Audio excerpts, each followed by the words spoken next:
আপালেচি বিদ্যালয়টি জর্জিয়া অঙ্গরাজ্যের রাজধানী আটলান্টা থেকে প্রায় ৭২ কিলোমিটার উত্তর-পূর্বে অবস্থিত। স্থানীয় সময় বুধবার সকাল 10:15টার দিকে প্রায় ২,০০০ শিক্ষার্থীর সামনেই বন্দুকধারী এলোপাতাড়ি গুলি শুরু করে। আতঙ্কিত হয়ে স্কুলের ভেতর ছোটাছুটি শুরু করে শিক্ষার্থীরা। কয়েক মিনিটের ব্যবধানেই ঘটনাস্থলে পুলিশ এসে পরিস্থিতি নিয়ন্ত্রণে আনে, কিন্তু এর আগেই হামলাকারীর বেপরোয়া গুলিতে প্রাণ হারান ২ শিক্ষক ও ২ ছাত্র।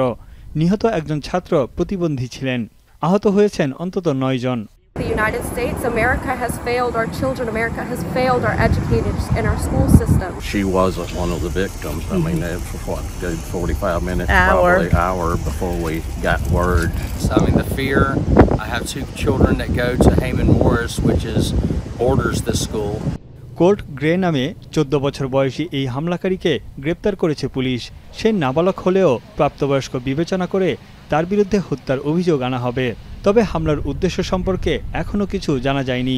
এছাড়া কী ধরনের অস্ত্র এবং কয়টি গুলি ছোড়া হয়েছে সে সম্পর্কে কোনো তথ্য জানায়নি আইনশৃঙ্খলা বাহিনী। Within minutes, law enforcement was on scene, as well as 2 school resource officers assigned here to the school, who immediately encountered the subject within just minutes of this report going out. এই ঘটনার তীব্র নিন্দা জানিয়েছেন মার্কিন president Joe Biden ও first lady Jill Biden.